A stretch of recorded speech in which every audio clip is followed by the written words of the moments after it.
محبت مشترک چه قسم است؟ محبت است که ای باز تعلق به عقیده نمیگیره. محبت مشترک که ای باز تعلق به عقیده نمیگیره. ای باز مثلا چند قسم است. یکی محبت طبیعی هست. این هم محبت، یعنی انسان محبت طبیعی چی است؟ طبیعتا یک انسانی که گرسنه هست محبت داره با غذا. میگه پرسانش میکنه، میگه که اگر امیال دستی خوب گشنه هست نه، برش میگه امیال چی میخوای؟ میگه والا امیال اگه یک خوراک خوب غذای لوکس باشه. پس این قلبا محبت داره انسان گرسنه با غذا. این پروا نمیکنه. این محبت این مربوط به توحید نمیشه. این محبت مشترک است. این انسان میتونه این محبت داشته باشه. درست است نه؟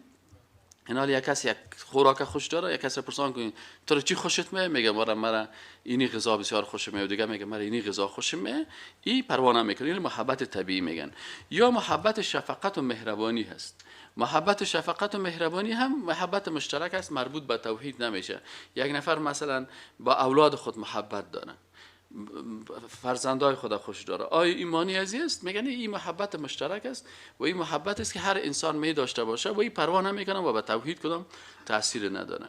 این محبت طبیعی چی میگن؟ محبت شفقت و مهربانی می داشته باشه. پدر محبت داره با فرزند خود، انسان محبت داره با برادر خود، فرزند محبت داره با والدین خود. این محبت چی میگن؟ شفقت و محبت مهربانی هست.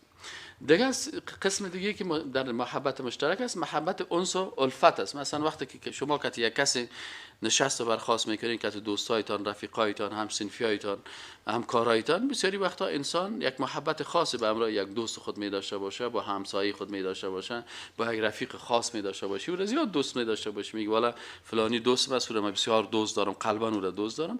پس اینی محبت ها تعلق به توحید نمیگیرن. لکن محبتی که تعلق به توحید میگیره او محبت خاصی هست که او محبت اطاعت است، محبت خشوع است و محبت برتریت دادن است. اونو محبت به خالق تعلق میگیرن.